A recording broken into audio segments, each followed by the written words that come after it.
Day 184, July 3rd. Love is not puffed up. 2 Corinthians 13 verse 4. Love, that is not puffed up. 1 Corinthians 13 verse 4. In our journey, as we seek to grow in the love of God, becoming humble is absolutely essential. Pride and love are incompatible because they are opposites. The more proud that we are, the more self-centered we are, and the more self-centered we are, the less selfless love we have. When we think much of ourselves, we think less of others, but when we think much of Jesus, we will think less of ourselves and more of others. For our second day of meditating on this important theme, we are going to examine how pride behaves. As we do this, let's reflect on our own behavior, inquiring into our own pride. Wherever we find this wicked pride, we must confess it and seek the grace of God for humility. One primary characteristic of those who are unknowingly full of pride is their willingness to take preeminent positions. Those who are prideful will assume positions over others. 3 John 1 verse 9. They assume that they are the best person for the job and that no one else can do as well as them. They assume that they are worthy to be honored above others and consequently are easily offended when they do not obtain what they feel entitled to. Do you see a Christian who is easily offended? Do you see a Christian who holds grudges? That is a very proud person. Whenever they feel mistreated, they are offended, and this is because they have such a high view of themselves.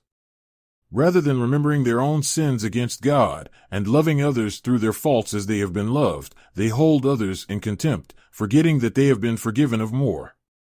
In their heart, they have taken the high place, looking down on others from their tower of puffed-up self-esteem. In contrast to this characterization, the humble Christian will not assume the highest position, but is willing to take the lowest place. Luke 14 verses 8 to 11. The humble simply desire to glorify God, whether it be by preaching a sermon or by mopping a floor, but the proud cannot bear to lower themselves to such menial tasks. Prideful people always esteem themselves above others. Even if they should identify it as sin, they cannot help but continually see themselves as better than others. From their prideful and blind perspective, they have been given more understanding and light by God and are therefore unable to see others as better than themselves. They always see the shortcomings and faults in their fellow Christians and are those who speak of the struggles of others in the disguise of concern for them, but are using the failures of others to bring a positive contrast for the sake of self-exaltation. Nothing makes one look better and more holy than being compared to one who seems disobedient and unholy. This is precisely what the self-righteous Pharisee was guilty of when he said, "God, I thank thee, that I am not as other men are, extortioners, unjust, adulterers, or even as this publican." Luke 18 verse 11. If we find ourselves comparing ourselves with others, we are probably doing so from a heart of pride. Prideful people will use religion as a pretense to glorify themselves. The self-righteous Pharisee did this saying, "God, I thank thee, that I am not as other men are, extortioners, unjust, adulterers, or even as this publican." Luke 18 verse 11. If we are not careful, we can be just like this Pharisee without even realizing it. When we give our testimony before others, or when we are giving a report before the church, we often end up glorying in ourselves more than God. Similarly, proud people will serve in the church, not to glorify God, but to glorify themselves. They only serve God in pretense, but in truth, worship themselves, and consequently, the devil. Job 41 verse 34.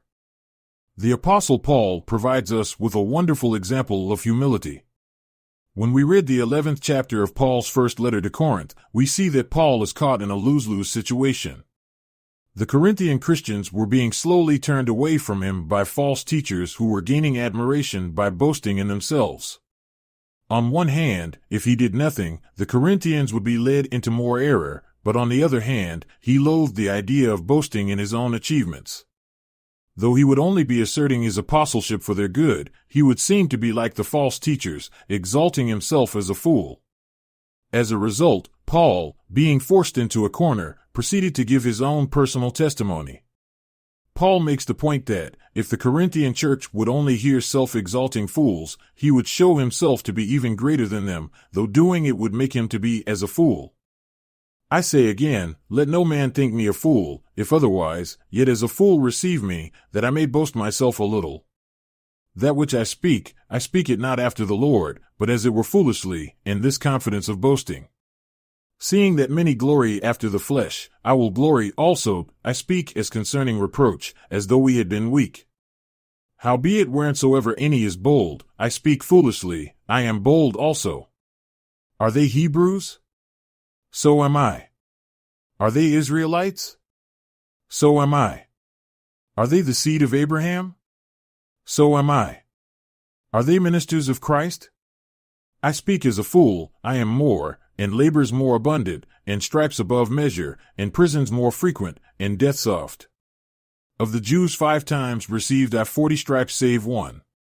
Thrice was I beaten with rods, once was I stoned, thrice I suffered shipwreck, a night and a day I have been in the deep, and journeyings often, and perils of waters, and perils of robbers, and perils by mine own countrymen, and perils by the heathen, and perils in the city, and perils in the wilderness, and perils in the sea, and perils among false brethren, and weariness and painfulness, and watchings often, and hunger and thirst, and fastings often, and cold and nakedness. Beside those things that are without, that which cometh upon me daily, the care of all the churches. Who is weak, and I am not weak? Who is offended, and I burn not? 2 Corinthians 11:16-18, 21-29. If it were not for Paul's giving this testimony out of desperation to gain the attention of the Corinthian Christians, he makes it clear that he would have never said it. In light of this, we have an important principle. We must always have a sense of shame when it comes to speaking of ourselves and our accomplishments. While the giving of testimonies may be encouraging, we need to guard our hearts against prideful motives. Even though others only see what is outward, God is looking on our hearts. Secondly, from Paul's example, we learn that not all who speak of themselves are boasting in pride. Though most who boast are doing it from pride, there are circumstances, like the one we find Paul in, which may compel a Christian to speak of themselves not from pride, but from love. The difference is, the proud delight in such things, but the humble make every effort to avoid all appearances of boasting. Even when they must assert themselves as Paul, they have no taste for it. A proud person will always be pointing out flaws in others. Ironically, they are often the ones who are assuming the pride in the hearts of others. They are as David's brother who said, I know thy pride, and the naughtiness of thine heart, 1 Samuel 17 verse 28.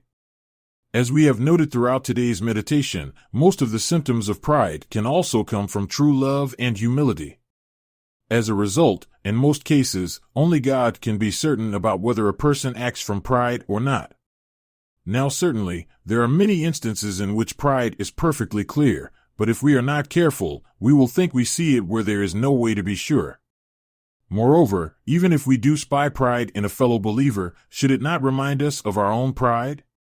What good will it do for us to focus on those around us, having secret delight when we spot pride? That kind of mentality would only betray our own pride. Fault-finding comes from a very proud heart, a heart which would do well to look in the mirror. Lastly, and most importantly, a proud person is a disobedient person. Consider the ultimate demonstration of humility. Jesus, being in the form of God, thought it not robbery to be equal with God, but made himself of no reputation, and took upon him the form of a servant, and was made in the likeness of men. And being found in fashion as a man, he humbled himself, and became obedient unto death, even the death of the cross. Philippians 2 verses 6-8.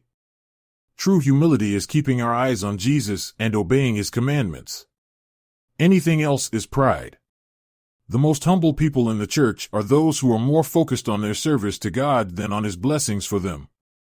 This is not only a humility displayed in outward obedience, but in obedience to all things from the heart.